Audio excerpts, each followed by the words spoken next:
Welcome to yet another episode. So today we're going to look at motion bracketing on the PENTAX K-3 Mark III. Now I've already covered the depth of field bracketing and just standard exposure bracketing versus HDR. So now the third and final piece of this series, motion bracketing. Now, the thing with the motion bracketing is it's exactly the same as the depth of field bracketing. You don't have a choice to specify specific parameters. You cannot select what shutter speeds you want it to use.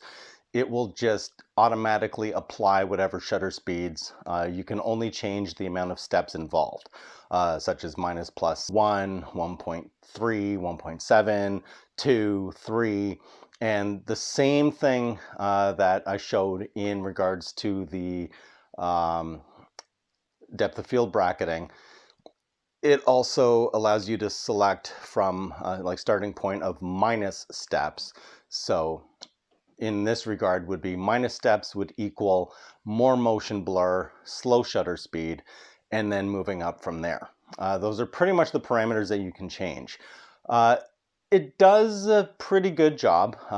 The only unfortunate element is the fact that you cannot select a shutter speed. So if you are trying to use motion bracketing for something that is extremely fast moving, it probably will not achieve what you're looking for if you are trying to get one of those sequences of absolute sharpness. For example, I do a lot of birds in flight, which a lot of you know. So it's not going to allow you to just ramp up to, like, say, 1/4000th of a shutter speed. It's just not. So the motion bracketing, I would think, is more for slower, steady moving subjects, maybe vehicles.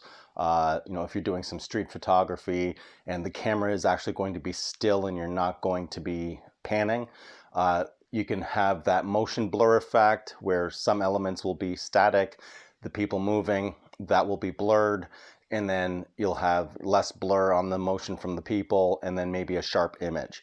That is how I'm looking at this. Again, photography is all about experimentation and creativity, so you can play around with this, but I just wanted to showcase the motion bracketing on the PENTAX K-3 Mark III. So let's just get to it.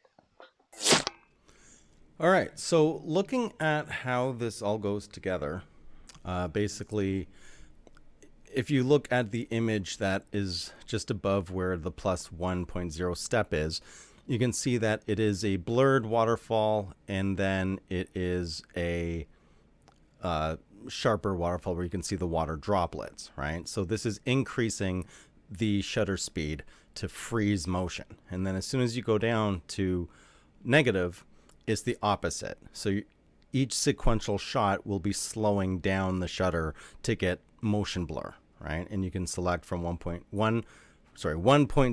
to 1.3 to 1.7 to 2 to 2.3, 2.7, 3 steps, right? So I'm just going to do this quickly as a 3-step sequence. So it should take 3 images of 3 completely different shutter speeds, and we'll see how much of a difference this does make. Take a sequence of shots and see what it looks like. As I quickly pan there. And now let's take a look at the images themselves. Let's zoom in.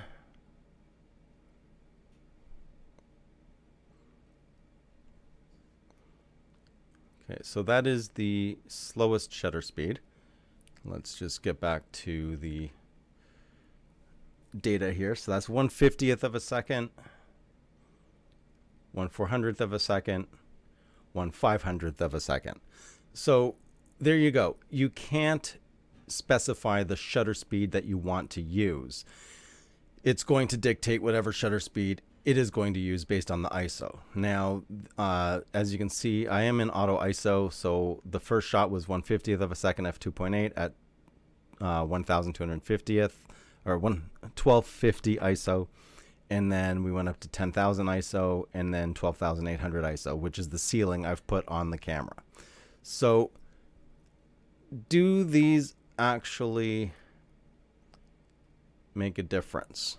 You'll notice that there is slightly less motion blur on the final image. There's a bit more motion blur at the 1/50th of a second, and then it's a little reduced, and that is reduced even more.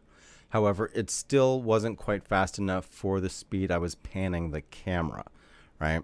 And that's part of the issue. So I think in regards to stills where you're not panning, it does give you enough shutter speed to freeze motion from your subject if the subject is moving, but the camera is not.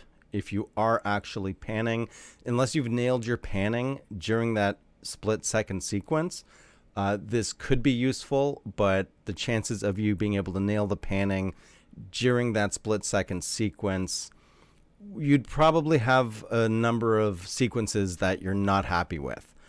But overall, the motion bracketing does work. I just wish there was more customizable control for you to dictate what shutter speed minimum and maximum you want to use. And going into the menu and changing the whole shutter speed min max for the given ISO that you want to use and all that stuff does not make a difference in regards to the maximum shutter speed the camera will choose, right? Yeah, so it's a bit hit and miss, but it is usable given the right scenario. Let's just see here. So that's at 800 ISO. Let's just try starting from here. I'm going to pan super fast. Okay, so this should show more motion blur. So that is the fastest, 1/640th of a second. So it did go up a little bit, but as I said, you don't have a choice as to what shutter speed it's going to utilize. So there we go. That one is super blurred, right? And then let's just zoom in here. And then the next shot in the sequence, it's a bit sharper.